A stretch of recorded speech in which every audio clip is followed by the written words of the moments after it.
Saudara-saudara sekalian, ya. Kalau kita belajar sejarah, kita faham. Kita tidak mengerti, saudara-saudara, sekarang, ya, perang di Timur Tengah itu membuktikan satu selat Hormuz itu menentukan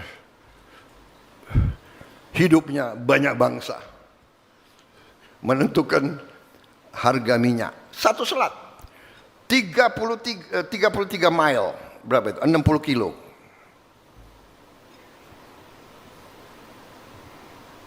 Yang sekarang di kuncinya Hormuz itu dipegang oleh satu negara. Tapi sadarkah kita bahwa 70% kebutuhan energinya Asia Timur, 70% energi dan 70% perdagangan lewat laut Indonesia. Sadarkah kita bahwa Selat Malaka, Selat Sunda, Selat Makassar dan sebagainya itu laut Indonesia? Sadarkah kita betapa pentingnya Indonesia? Sadarkah kita betapa kuncinya Indonesia? 70% energi Korea, Jepang, Taiwan, Tiongkok, Filipina. Jadi saudara-saudara, kita harus mengerti bahwa kita selalu jadi perhatian dunia. Baik,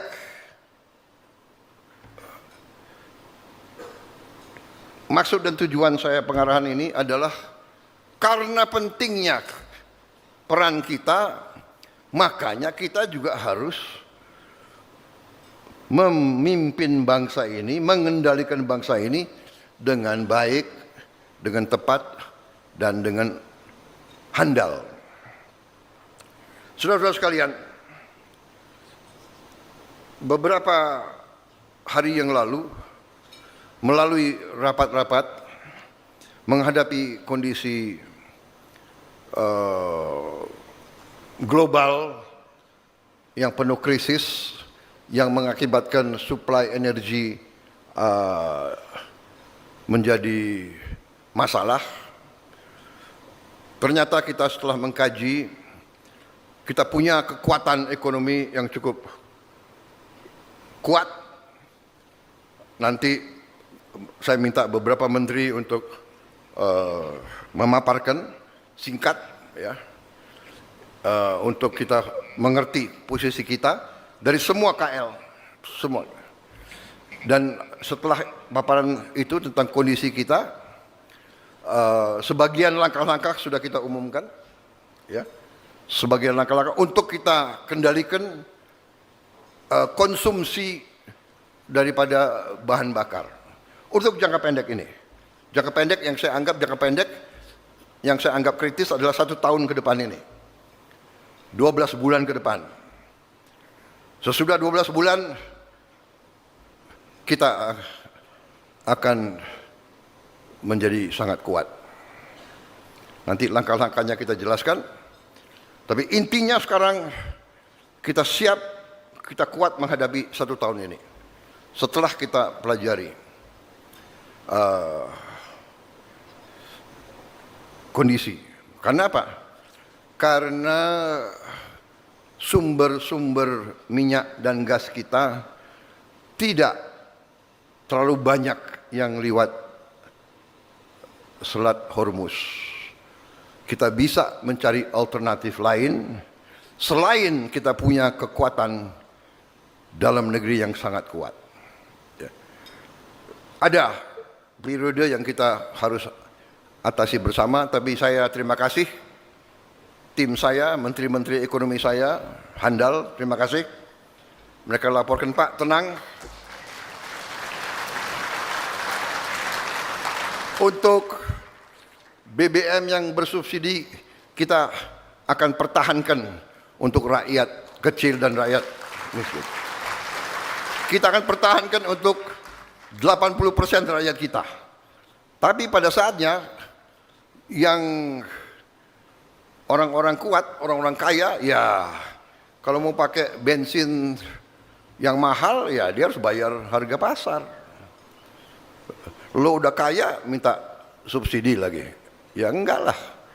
Yang kita bela rakyat miskin. Ya, saya terima kasih. Dan ini hanya periode tertentu, dan ini juga benar, ini juga baik.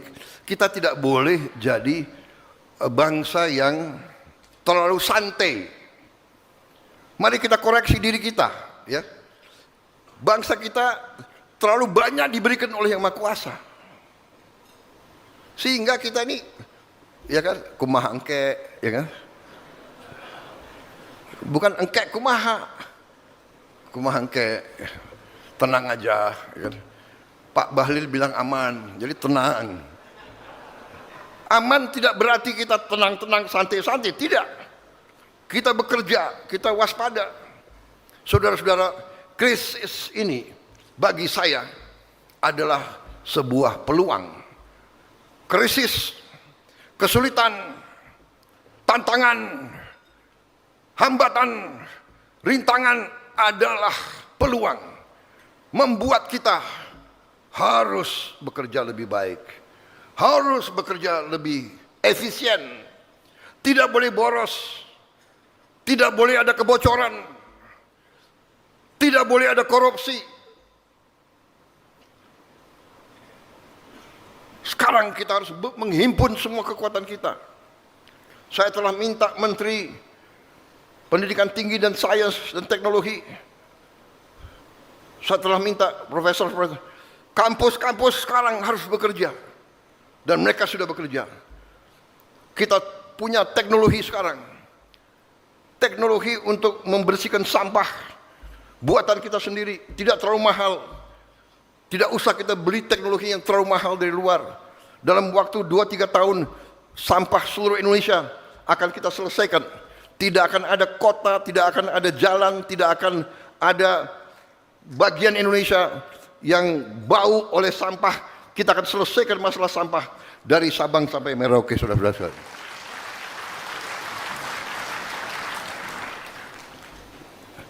Ini, saudara-saudara, kita sudah punya rencana, kita punya strategi, hitam di atas putih.